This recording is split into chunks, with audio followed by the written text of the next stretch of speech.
Di tengah riuhnya geliat industri batik di tanah Jawa, nama-nama besar seperti Jogja, Solo, dan Pekalongan memang mendominasi pasar. Namun di timur Pulau Jawa, tepatnya di Kota Malang, hadir sebuah batik yang tak kalah menggugah, yaitu batik Malangan.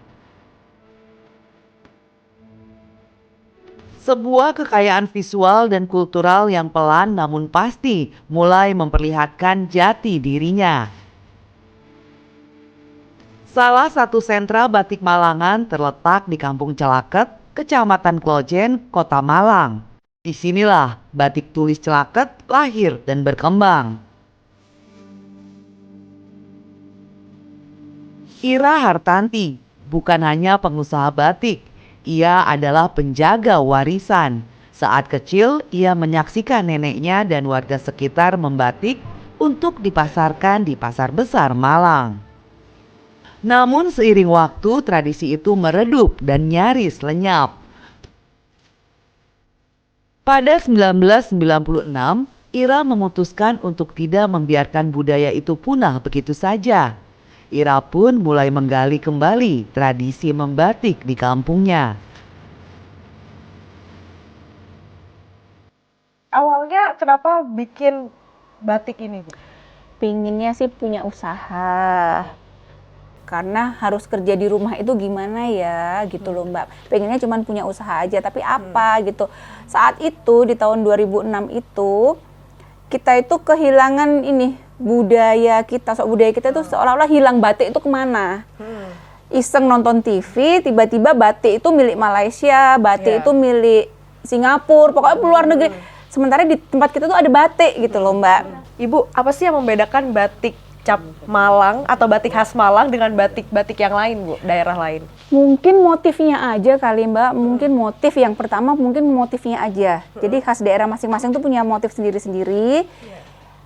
Khasnya mereka apa? Kalau di Malang kita punya topeng, punya tugu Malang, punya teratai. Karena teratai kenapa? Karena teratai kan biasanya udah banyak ya. Kenapa kita ambil teratainya itu? Karena di ini loh Mbak, di Balai Kota itu kan banyak bunga teratai juga.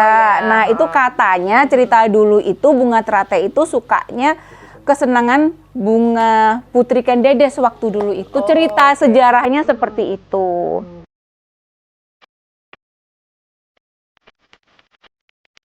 Ini udah ada topengnya, kita padu dengan bunga teratainya Mbak. Oh, jadi Nah, tadi yang tadi Ibu bilang bahwa bunga teratai tadi ya. Itu ya, Bu, ya. Jadi kadang kan ada juga yang dari orang Malang sendiri, Bu saya nggak mau topeng, saya bunga, jadi kita kasih yang bunga teratainya. Jadi nanti ada spesial cuman bunga teratai tanpa topeng nanti Mbak. Oh, jadi ini diperpadu-padakan dengan motif-motif lain aja bener. gitu ya, Bu ya. Ternyata Kampung Celaket bukan sembarang kampung. Sejarah mencatat daerah ini telah dikenal sebagai pusat tekstil sejak masa Kerajaan Pamulung di bawah Raja Empu Sindo pada tahun 927 Masehi.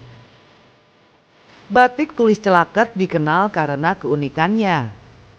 Para pebatik di sana menciptakan motif dengan simbol khas Malangan, seperti ikon landscape kota, cerita rakyat, hingga filosofi lokal. Pewarnaannya pun berani, coraknya tegas dan ornamennya mendobrak pakem-pakem batik klasik. Mbak, saya boleh coba untuk canting juga kan nih Mbak? Bunga teratai ya? Oke, wah.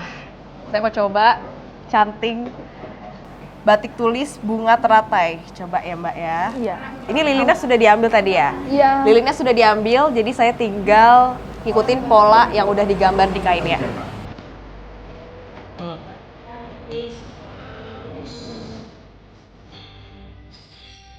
Untuk menjangkau pasar yang lebih luas, Ira pun mulai mengembangkan batik cap. Oke, saya mau coba sekali lagi. Ini namanya batik cap.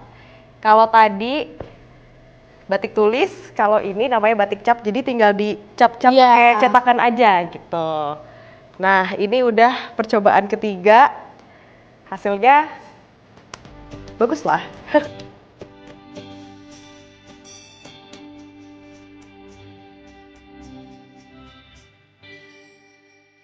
Kira-kira ada kesulitan nggak Bu dalam memperkenalkan batik ke orang-orang di luar sana?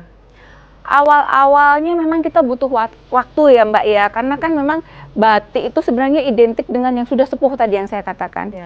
Tapi dengan dengan anak-anak muda sekarang, dengan kepandaiannya mereka berfashion, dengan cara mereka menggunakan pakaian-pakaian, jadi bisa dimodif-modif yang tapi awalnya memang susah Mbak.